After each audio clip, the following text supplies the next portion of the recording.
Comme vous voyez, le sujet de ma présentation est le rôle de l'adulte et j'ai trouvé des points de contact euh, avec la communication de Monsieur Benzel à propos de l'attitude de réflexivité continue de l'adulte et aussi à propos de ces comportements de mettre l'enfant toujours au centre de l'intérêt. Et vous voyez, il y aura beaucoup des échos à ces propos dans ma présentation. Alors, voilà. Un lieu d'accueil doit offrir un espace protégé et adéquat où les enfants puissent se sentir à l'aise et en condition de bien-être et où ils puissent construire leur identité et développer leur potentialité pour s'exprimer, apprendre et interagir avec les autres. L'expérience des enfants, mais on pourrait dire des gens, doit être considérée pour sa nature holistique, c'est-à-dire que les processus cognitifs et sociaux sont intégrés entre eux et se déroulent de manière synergique. Mais quel est le rôle que l'adulte peut jouer pour soutenir ces processus? Évidemment, l'adulte est une partie intégrante de l'expérience que les enfants font dans un lieu d'accueil. Et dans cette présentation, on va voir quel est le rôle que l'adulte peut jouer en tenant compte de la nature holistique de cette expérience et de la nature dynamique du quotidien. L'adulte participe à l'exploration de l'enfant en lui offrant un renforcement à ses découvertes et dans cette participation est fondamental de chercher l'équilibre entre intrusion et soutien, entre faire ou pas faire. Aussi, ne pas faire est un choix attentif et il ne s'agit pas d'oubli ou de négligence. L'adulte, pendant le quotidien, doit toujours adopter une attitude de chercher, cette réflexion continue qu'on disait avant, qui n'a pas de recette universelle, mais qui observe et se pose des questions sur l'ici et maintenant de chaque situation, et se pose des questions comme j'interviens ou j'interviens pas, de manière directe ou indirecte, en quelle mesure. En outre, l'adulte doit distribuer son attention à tous les enfants du groupe, c'est-à-dire à chacun d'entre eux. Distribuer l'attention est les regarder, les connaître et donc accorder ses attentes avec la personnalité de chaque enfant et quand il est nécessaire, lui donner un soutien affectif. Dans ce contexte ainsi complexe, souvent, on reconnaît à l'adulte le rôle de cinéaste en pensant à toutes ses interventions, surtout en direct, qu'il fait pour aménager l'espace et organiser le temps afin que les enfants puissent vivre des moments de bien-être et d'engagement. Si on reste dans la métaphore, après qu'il a coordonné tous les aspects de la mise en scène, qu'est-ce qu'il fait le cinéaste? Il en sort, il s'assied et regarde comme un spectateur. En effet, celui de l'observateur est un rôle autant important de l'adulte parce que lui permet de prendre de la distance de la situation avec les enfants et de saisir des éléments que autrement on pourrait rater parce qu'on est profondément impliqué dans la situation même. Cet engagement, même émotif, est inévitable puisque l'adulte est aussi acteur. Il est dans la situation, il est dans la scène, participe au moment de la journée et interagit avec les enfants. Alors, on peut dire que l'adulte joue tous les trois rôles, cinéaste, spectateur, acteur, parfois au même temps de manière intégrée, et parfois ces rôles se succèdent selon le moment.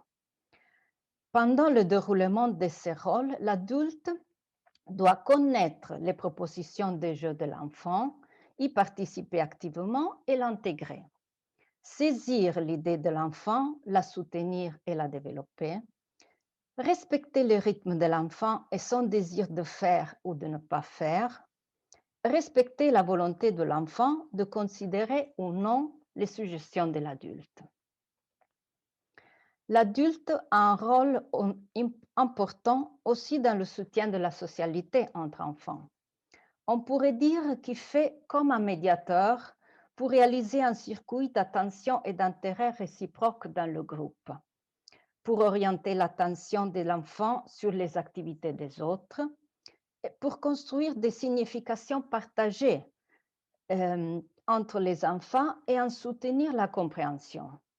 Être médiateur signifie se préoccuper d'orienter son attention à chaque enfant et en même temps à tout le groupe pour que chacun puisse se sentir reconnu, respecté et valorisé pour son identité, mais en tenant compte des caractéristiques de la collectivité dont il fait partie. L'adulte doit faire l'effort de se concentrer sur la personnalité, les préférences, les rythmes de chaque enfant en abandonnant des modèles préétablis et standardisés d'acquisition des compétences. L'adulte alors est un moteur intentionnel dans les groupes des intérêts, des échanges, des relations, des significations. Ça signifie que pendant qu'il participe à l'expérience des enfants, il a aussi un rôle déterminant sur la qualité de cette expérience à travers des interventions directes et sur le contexte. Les interventions sur le contexte sont typiquement ceux du cinéaste, pour rester dans notre métaphore. Aménager l'espace, organiser la journée, organiser les groupes, c'est-à-dire le projet éducatif. Par exemple, arranger des rituels pendant la journée qui soient à la fois efficaces pour le passage d'un moment à l'autre et utiles pour impliquer les enfants à communiquer un sens de collectivité et de partage. En plus, les rituels avec ces caractéristiques de répétition et de stabilité permettent à l'enfant de s'orienter dans l'écoulement du temps, de se sentir partie du contexte, de maîtriser les situations où il se trouve. Ça lui donne sécurité et lui permet de développer sa personnalité et de s'exprimer. Je vous propose tout de suite des exemples d'intervention directe. Et il s'agit d'exemples du travail réalisé par mon groupe de travail de recherche en collaboration avec les personnels éducatifs des crèches de la ville di Pistoia, en Toscane, en Italie. Et donc, les photos que vous voyez ont été prises dans les mêmes crèches. Pendant qu'il participe aux activités, l'adulte peut soutenir l'expérience des enfants, par exemple s'il est capable de saisir l'intérêt des enfants, d'en valoriser les sons et de le relancer à l'attention du groupe, et agir donc comme une sorte de caisse de résonance. Comme ça, l'exploration individuelle peut s'enrichir avec l'apport des autres enfants, devient collective et partagée. Le premier exemple concerne l'histoire d'un enfant avec un frère tout petit, un bébé.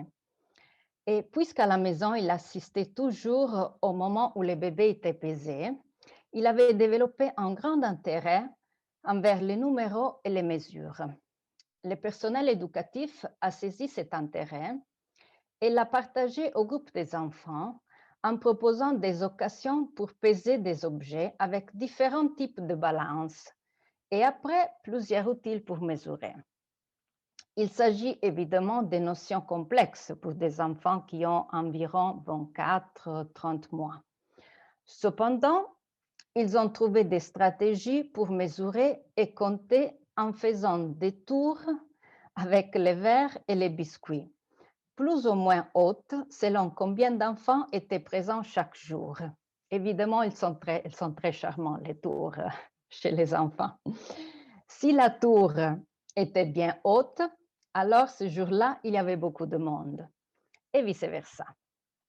Ici, l'adulte a valorisé une expérience individuelle en la partageant aux autres enfants qui y participent chacun selon ses modalités et rythmes.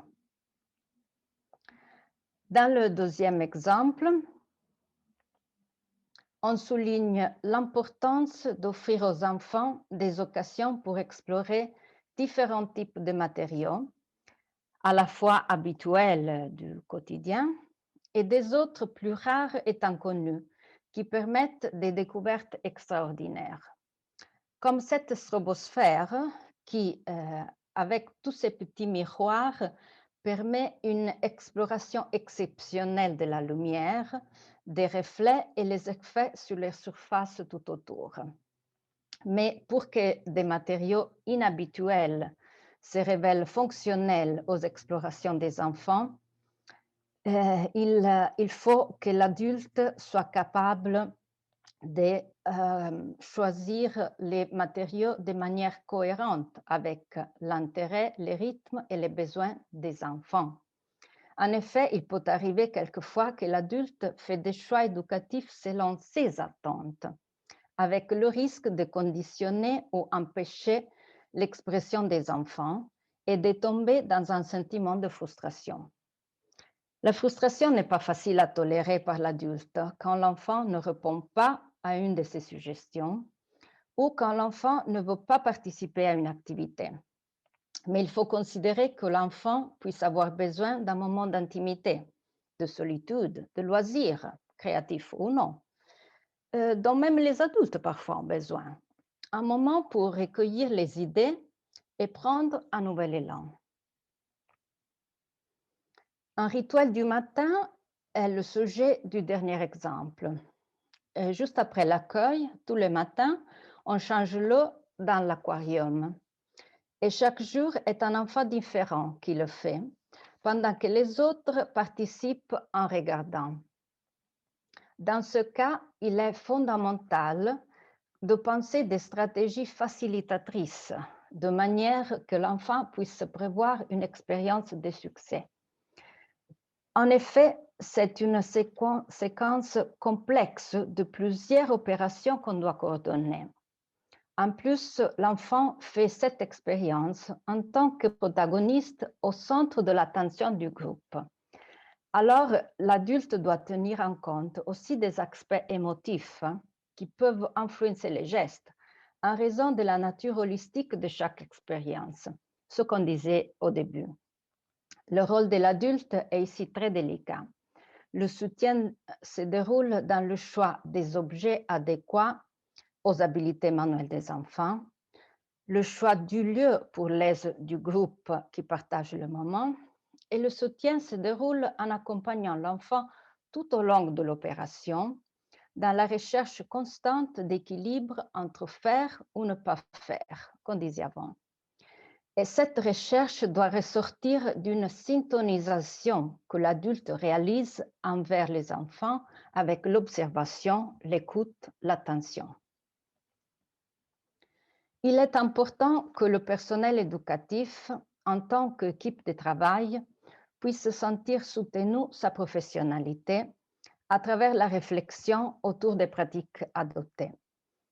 Pour cela, peut être utile se doter de moyens et procédures d'observation et documentation, comme le journal de bord, photos et vidéos, le rapport d'observation, etc. À ce propos, je vous préviens qu'après seront présentées deux vidéos qui nous montrent des autres exemples d'observation et documentation. Et peut être utile profiter d'occasions systématiques de réflexion partagée dans l'équipe de travail pour combattre à la fois un sens de solitude et de fatigue au quotidien. Parce que ce qu'on fait avec les enfants n'arrive pas par hasard ni est dû à l'inattention. Et alors, il est important d'activer la réflexivité autour des choix et des pratiques éducatives qui permettent de les traduire dans des interventions éducatives délibérées et ciblées. Pour conclure, je voudrais partager avec vous quelques considérations autour des conséquences de la pandémie. Le quotidien dans les lieux d'accueil doit inclure à la fois le droit à l'éducation et au jeu des enfants, le droit au bien-être du point de vue de la sécurité et de la santé des adultes et des enfants, les droits et les besoins des parents. Santé, socialité, éducation ne sont pas antagonistes, mais ils représentent des droits fondamentaux qu'il faut garantir à ce moment qu'on est en train de vivre. Puisque les lieux d'accueil affirment ces droits, il est très important d'imaginer de faire des choix différents pour organiser les espaces, les rythmes, les routines, afin de maintenir les valeurs, les principes et les bonnes pratiques, et pour les adapter aux nouvelles conditions de sécurité pour tous. Ce but ainsi important nécessite d'un projet de collaboration et de partage de responsabilités à plusieurs niveaux, des politiciens, du personnel éducatif, des familles, des citoyens. Et alors, il est tout à fait nécessaire que nous tous participons en abandonnant ou en changeant nos habitudes pour le bien-être collectif dans un climat de solidarité. Je vous laisse avec cette citation de Maria Montessori que je trouve révélatrice à propos du rôle de l'adulte et je vous remercie beaucoup de votre attention.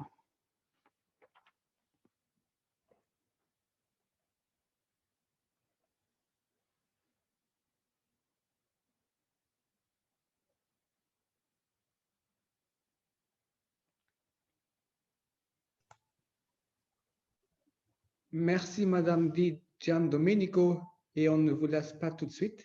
Merci encore une fois pour cette présentation avec des exemples très concrets et très actuels, je trouve. Et aussi merci pour la présentation dans un accent charmant, méditerranéen. Je pense aussi qu'on peut voir ces idées très proches avec celles de M. Benzel sur le travail ouvert. Je pense notamment concernant le rôle de cinéaste, spectateur et acteur comme rôle de l'adulte. On a reçu quelques questions des spectateurs. Une question que je veux retenir et concerne le rôle des parents. Je cite, comment voyez-vous le rôle des parents par rapport au rôle des éducateurs, des éducatrices et de la coopération, comment vous voyez la coopération entre les adultes? Oui. Alors, à propos, je voulais seulement une précision si ces questions sont posées par rapport à ce moment-là de la pandémie ou en général dans la vie des crèches, des milieux d'accueil. J'ai compris en général plutôt, que c'est une question qui est posée en général, oui. D'accord. Mais c'est comme vous voulez, si vous voulez plutôt... D'accord, alors je fais ouais. alors à la fois les deux situations. Alors, dans des conditions, on pourrait dire normales, hors de pandémie, on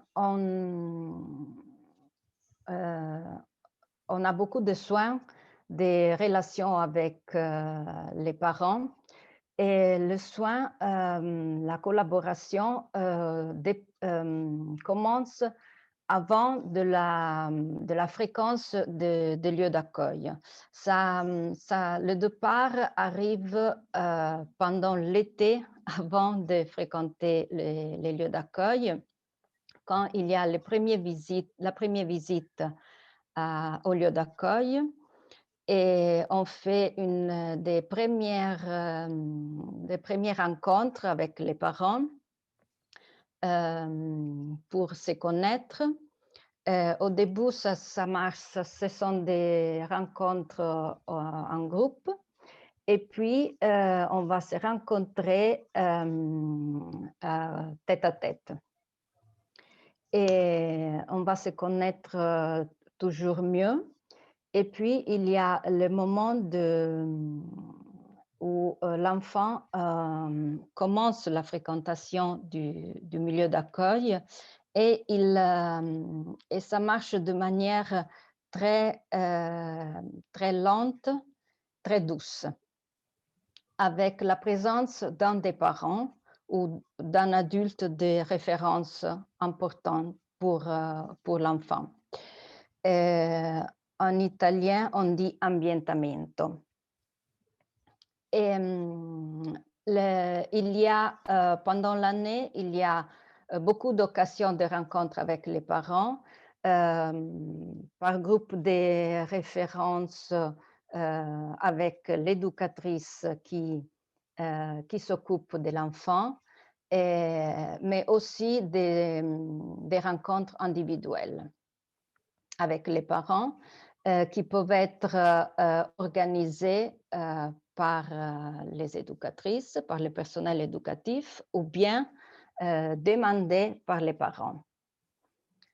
Et en plus, il y a toujours de la documentation qui est exposée à disposition des parents, et de la documentation photographique, de la documentation vidéo, de la documentation écrite comme des journaux de bord, peut-être hebdomadaires ou mensuels, qui peuvent donner un sens de transparence et peuvent donner aux parents un sens d'être présent, d'avoir la possibilité de comprendre qu'est-ce qu'il se passe dans le quotidien dans la crèche.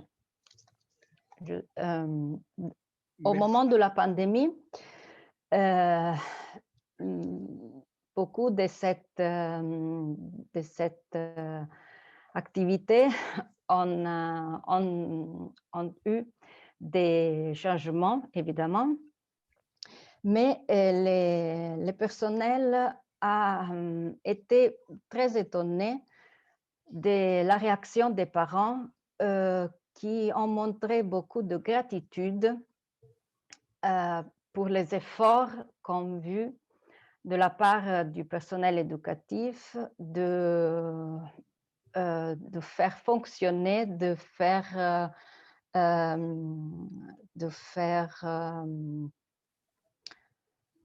de manière que tout marche bien, excusez-moi, que tout marche bien. Et dans beaucoup de crèches, j'ai vu qu'on a fait une sorte de contrat, si on pourrait dire comme ça, un contrat de collaboration, de co-responsabilité, de responsabilité partagée, écrite. Et ça a vraiment très bien marché. Et ça a fait de manière que tout s'est bien déroulé.